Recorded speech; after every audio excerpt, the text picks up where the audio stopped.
When and how to wear a face mask. A healthy person needs to wear a face mask if directly involved in the care of a person with suspected respiratory infection.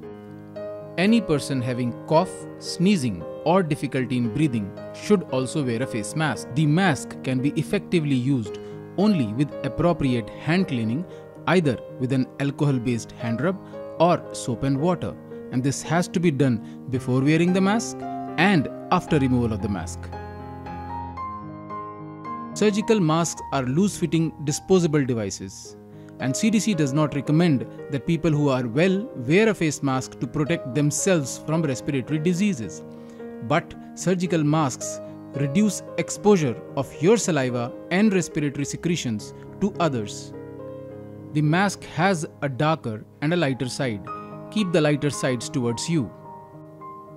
Tie the upper strings above the ears and the lower strings below the ears.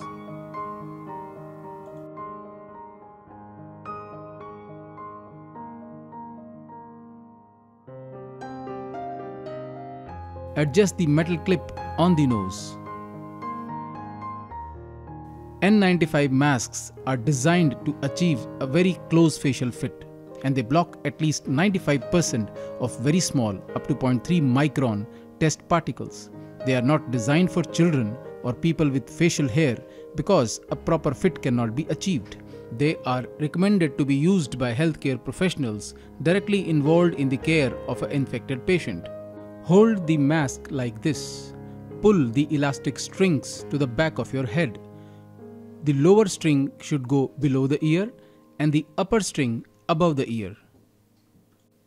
Adjust the metal clip on your nose and ensure there is no gap between the mask and your face. Never reuse a single-use mask and replace it if it gets damp. While removing a face mask, do not touch the mask because it is now potentially infective. After removal of the face mask, discard it appropriately and clean your hands using again either an alcohol-based rub or soap and water.